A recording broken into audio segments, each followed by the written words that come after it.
Good morning, सुप्रभात, केम छो, सलाम। उम्मीद है आप सब लोग अच्छे होंगे, अपना ध्यान रख रहे होंगे।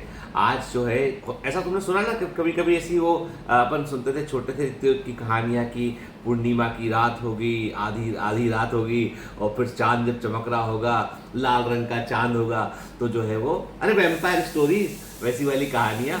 तो आज क्या है, सूर्योदय हुआ, सेम टाइम पे हम लोग जग गए जबकि तुम पहले जग गई आज मुझसे, है ना। आज पहले जग गई, तो आज क्या है, ये चमत्कारी दिवस जो होते हैं ना, उन दिवस का पूर्ण इस्तेमाल करना चाहिए। तो आज मैंने सोचा कि भले ही थोड़ा लेट हो जाए मॉर्निंग मोटिवेशन, है ना, राजी करके भारती से बोलते कि जरा शामिल हो इसमें, है ना।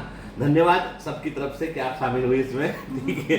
तो अच्छा ये बताओ सबसे पहले भारती कि बहुत सारे बच्चे जो है ना, एक चीज़ की जो है वो मैं तो तुमको लोगों को देखो बताता रहता हूँ। आज मैं चाह रहा हूँ कि भारती भी तुमसे बात करे इस बारे में। बहुत सारे बच्चों की प्रॉब्लम ये है कि उनको पढ़ने बैठते हैं, उनका सिटिंग का, मैंने जितने घंटे उनको बैठ के पढ़ना चाहिए उतने घंटे वो लगा नहीं पाते अपने। और मतलब कई जिसे बोलते हैं ना 100% डेडिकेशन देना, पूरा मन लगाकर पढ़ना, वो मन लगने का प्रॉब्लम है सारा कुछ, है ना। चाहते सब कुछ करना है वो, पर मन नहीं लग पाता। तो क्या करें बताओ। मैंने भी जब भोपाल में फंक्शन था ना, तो बहुत सारे बच्चों से बात की थी। तो सब बच्चे, मतलब काफ़ी बच्चों ने कहा कि कुछ मेडिटेशन के बारे में बताइए। तो जैसे मेडिटेशन के बारे में जब हम पढ़ते हैं और बातें करते हैं, तो ऐसा लगता है कि जैसे बहुत, जब इंसान मैच्योर हो जाता है, ओल्ड हो जाता है, ये उस समय करने की चीज़ है। तो कहते हैं ना कि जो शरीर होता है उसे तो बस मतलब 2/6 की जगह चाहिए होती है, एक छोटी सी जगह चाहिए होती है। लेकिन जो मन होता है ना, मन का विस्तार तो अनंत होता है, मन बहुत दूर तक चला जाता है। तो जब हम पढ़ाई करते हैं तो क्या होता है कि हम बैठे पढ़ने के लिए, अब बैठे हुए हैं कमरे में, लेकिन अब मन पता नहीं कहाँ चला गया। फलानी शादी थी, उसमें गए थे, वहाँ पे इससे मिले थे, उससे मिले थे। मन पास्ट में भी जाता रहता है और फिर फ्यूचर में सिलेक्ट हो जाएंगे तो क्या होगा, नहीं होंगे तो क्या होगा। मतलब हम उस क्षण को नहीं जी पाते हैं। मतलब हम उस क्षण ही तो वर्तमान होता है, बाकी तो सब पास्ट होता है और उसके बाद फ्यूचर होता है।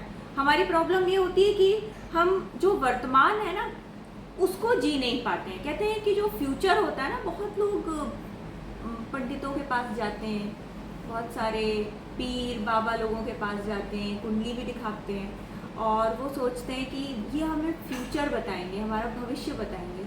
लेकिन पता है, भविष्य की जो कुंजी होती है वो कहाँ होती है? वो वर्तमान में होती है, वो इसी क्षण में होती है। नाउ ये जो क्षण है, बस अगर हम इसको ध्यान से देखते रहें, हम ये तय कर लें कि इस क्षण में आप कुछ भी करें, एकदम हर क्षण का बिल्कुल फुल यूटिलाइजेशन करना मुश्किल है। लेकिन अगर हम उस क्षण को ऑब्जर्व करते रहें कि मैंने इस क्षण में क्या किया, तो हमारी बहुत सारी प्रॉब्लम्स वैसे ही सॉल्व हो जाएंगी। वैसा है। तो मेडिटेशन के लिए क्या बताओगे, क्या किस तो तरह मेडिटेशन के लिए पहले तो जो प्रॉपर मेडिटेशन होता है उसमें तो ये है कि लंबा हम नहीं कर सकते हैं, लेकिन रोज़ इस तरह से करना चाहिए कि आप आती हुई सांस को देखिए और जो सांस बाहर जा रही है उसको ऑब्जर्व कीजिए। जब आप मेडिटेशन चालू करते हैं, मतलब मेडिटेशन मतलब all about concentration, concentrating on yourself, हाँ, है ना। कंसंट्रेशन। दिमाग जब पढ़ने बैठोगे तो मन तुम्हारा जो है वो कहीं और नहीं होना चाहिए। शरीर तुम्हारा पता चला वहाँ टेबल पर है और मन तुम्हारा कहीं और मोहल्ले में घूम रहा है, तो वो मन तुम्हारा मोहल्ले में नहीं घूमना चाहिए, ठीक है ना। मैं तो अपना मन घर पर रख कर जाता हूँ और अपना काम में पूरा फोकस करता हूँ, ठीक है। तो इस बारे में आप कुछ बोलना चाहेंगे? मैं बता दूं कि मेडिटेशन कैसे करना चाहिए। आप आती हुई सांस को देखें, फिर हाँ। जाती हुई सांस को देखें। सांस लंबी लें और सांस लंबी छोड़ें। सांस जब आप लें तो ऐसा लगना चाहिए कि वो आपकी नाभि तक पहुंच रही है और फिर उस सांस को मैडम ने बोला है आती हुई जो है वो सांस को, ब्रीथ की बात कर रही है उनके, आती हुई सांस को मत देखिएगा, ठीक है ना, है ना, समझ गए? हाँ, ब्रेथ। और जब आप ये करेंगे तो सांस पे फोकस रहेगा, ब्रेथ पे फोकस रहेगा और तब आपके मन में फिर भी पास्ट के बहुत सारे विचार आएंगे, फ्यूचर के बहुत सारे विचार आएंगे। तुम जब पढ़ती थी, तुम तो बहुत घंटे पढ़ती थी लगातार, है ना, सुबह से शाम तक पढ़ती थी लगातार, तो तुम मतलब अभी भी तुम बहुत फाइल एक साथ निपटा लेती हो, तुम कैसे करती है फोकस? वो मेरे साथ थोड़ा सा यही कि जब मैं वो उसे करना चालू करती हूँ ना, तो फिर मेरे इधर उधर के बहुत सारे जो थॉट हैं ऑटोमेटिक चले जाते हैं। जैसे तुमने सुना है कि बहुत सारे लोग खतरों के खिलाड़ी इन सब चीज़ों में पार्टिसिपेट करते हैं, ऊंचे पेड़ पे चढ़ना और पानी के अंदर जाना। जैसे तुम तैरते हो तब फ्लोट करते हो तो कोई दूसरे विचार आते हैं क्या, पास्ट के फ्यूचर के? You just focus on floating, है ना। तो वो लोग जो इस तरह से करते हैं ना, वो इसीलिए करते हैं कि कभी कभी आप एक्सट्रीम कंडीशन में होते हो तब भी आपको आत्म साक्षात्कार हो जाता है, तो दूसरे विचार निकल जाते हैं, आप बेसिकली जो कर रहे होते हैं आप उस पर फुल फोकस कर पाते हैं। दूसरा ये है कि सबसे बड़ी एक समस्या जो है ना, अभी मतलब अपने समय में तो नहीं होती थी इतनी समस्या, अभी जो है वो, या पता नहीं हम शायद उसमें इन्वॉल्व नहीं थे, अभी एक बच्चों की बहुत बड़ी समस्या है, वो है कि उनके इमोशनल ब्रेकडाउन की, रिलेशनशिप इश्यूज को लेके, और उससे वो डिस्टर्ब रहते हैं, अपनी पढ़ाई डिस्टर्ब करते हैं, और फिर उसके बाद जब रिजल्ट कुछ महीने निकलते हैं तो फिर बाकी बच्चों से पीछे रह जाते हैं वो। तो क्या बोलोगी इस पर? इमोशनल ब्रेक डाउन को क्या क्या बोल सकते हैं? इतने छोटे छोटे बच्चे हैं ना अभी, इन सब चीज़ों को थोड़ा सा मतलब we can give this kind of things little सब करना लाइफ में, सब करना, लेकिन और समय सही समय पे करना। और वो क्या होता है कि एक समय होता है ना किसी भी चीज़ को करने का, जब बड़े लक्ष्य सामने होते हैं तो छोटी छोटी चीज़ों को छोड़ देना चाहिए ना। इनके लिए तो पूरी जिंदगी पड़ी है, पूरी जिंदगी पड़ी है ना, लेकिन यही करियर सब। बनाने का समय तो यही वाला है जिसमें आप अपना करियर बना सकते हैं। एक चीज़ और है कि मैंने एक बात और गौर की, कई बच्चे ऐसे हैं जो 5 अटैम्प्ट, 4 अटैम्प्ट, 6 अटैम्प्ट नीट के दे चुके हैं, और उन्होंने साथ में बीएससी पूरा कर लिया है। तो मैं कई बार ऐसे बच्चों से बात होती तो मैं उनको स्पष्ट बोलता हूँ, तब उन्हें गुमराह करने की कोशिश नहीं करते अपन कि भाई नीट पढ़ाते इसलिए नीट के बारे में बात करते। तो उनको बोलता भी हूँ कि तुम स्टेट सर्विस के लिए, बैंकिंग के लिए, बाकी एग्जाम के देखो दी फाइनेंशियल इशू चल रहे हैं, बीएससी किया हुआ है, 5-6 साल हो गया है 12th किए हुए अब तो, लेकिन वो उनके दिमाग में रहता है कि नहीं हमको डॉक्टर ही बनना है। तो एक होती है जिद, एक होता है जुनून, ठीक है, एक होता है जुनून, एक होती है जिद। कई लोग उसको कन्फ्यूज करते हैं आपस में। मैं हमेशा बोलता हूँ कि जो है ना, जिद जो होती है ना, वो कहती है हमको बस यही करना है, ठीक है। जुनून जो होता है वो आपको सही डायरेक्शन देके वहाँ लेके जाता है, वो जो मैं एक्सप्लेन करता हूँ हमेशा। तो मेरा मानना ये है कि ये लोग हमेशा यूपीएससी को, पीएससी को बहुत टफ एग्जाम समझते हैं। इनको लगता है कि मतलब नीट चूंकि हम पढ़ते आ रहे थे तो वही निकल जाएगा, यूपीएससी वगैरह में क्यों हाथ डालें हम, नहीं हो वो सकता है। एक्चुअली क्या होता है ना, हर किसी का अपना अपना स्किल होता है। जैसे कि कई लोग होते हैं जो एक ही सब्जेक्ट को पढ़ पाते हैं और बहुत टेक्निकल पढ़ पाते हैं, कई लोग होते हैं जो कई सारे सब्जेक्ट को पढ़ लेते हैं, क्योंकि यूपीएससी और पीएससी या जो दूसरे एसएससी के एग्जाम्स होते हैं तो उसमें तो मैथ्स ज़्यादा रहता है, पर पीएससी और यूपीएससी में तो जनरल स्टडीज़ बहुत पढ़ना पड़ता है ना, तो बहुत लोगों का स्किल नहीं होता। इसीलिए ये अपने आप को ही डिसाइड करना पड़ेगा कि हम क्या पढ़ सकते हैं, क्योंकि कभी होता है कि आपने कोई भी एग्जाम में 5 अटैम्प्ट दिए, 6वां अटैम्प्ट दिया, 7वां अटैम्प्ट दिया, हो सकता है आप क्लियर कर लो उसको। और कभी आप अगर आपके पास स्किल नहीं है, मान लो दूसरे सब्जेक्ट पढ़ने का स्किल नहीं है, तो फिर यूपीएससी और पीएससी में कभी प्रॉब्लम हो सकती है। जैसे मैं अपने बारे में बताती हूँ, मेरे लिए जो फिजिक्स केमिस्ट्री, जब मैंने बायो लिया था तो फिजिक्स और केमिस्ट्री मुझे बहुत टफ लगता था। मेरे लिए फिजिक्स और केमिस्ट्री पढ़ के मेडिकल और इंजीनियरिंग निकालना बहुत मुश्किल था। लेकिन जब मैंने स्विच किया यूपीएससी के लिए तो उसमें कई सारे सब्जेक्ट पढ़ने पड़ते थे, history, geography, political science, GS. तो मतलब मेरी पर्सनालिटी और पढ़ाई के जो स्किल हैं वो ऐसे हैं कि मैं उनको गैदर कर सकती थी। लेकिन अभी क्या बच्चे जो है, जैसे तुमने खुद डिसाइड किया, पर कई बच्चे होते हैं ना वो पीयर प्रेशर में, फैमिली के प्रेशर में चीज़ों को डिसाइड करते हैं, और इसलिए वो कई बार बहुत अच्छा परफॉर्म नहीं कर पाते। नहीं, वो हमें खुद ही डिसीजन लेना होगा। इसके लिए आप करियर काउंसलर की सहायता ले लो।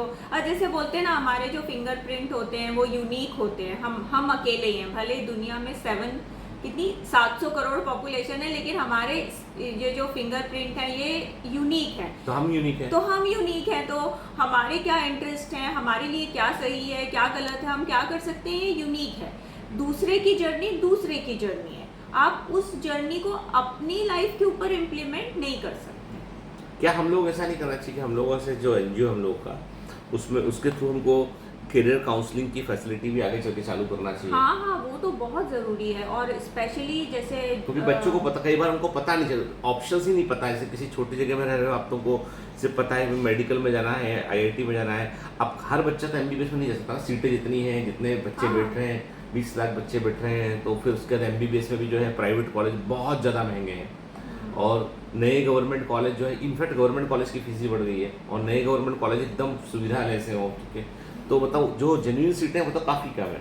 तो ऐसे बच्चे कई बार वो ना वो अननेसेसरी का डिप्रेस घूमते हैं, जबकि हर आदमी के लिए कोई ना कोई काम है। हाँ, बहुत सारे काम हैं। अभी तो जैसे कोडिंग है, कोडिंग में इतना बड़ा फ्यूचर है, डेटा साइंस में बहुत बड़ा फ्यूचर है, लेकिन अभी उसके बारे में क्या होता है कि जनरली जो Information। इंटीरियर नहीं, पर वहाँ पे है ही नहीं। जैसे बिहार में बताता हूँ बच्चा कि एक कोई कॉलेज जो एक ही पटना में कोई कॉलेज है, अधिकांश लोग कोडिंग वोडिंग का काम वहीं सीखते। एक कॉलेज है जो ऑथेंटिक अच्छा कॉलेज, नाम बोल रहा हूँ उसका मैं।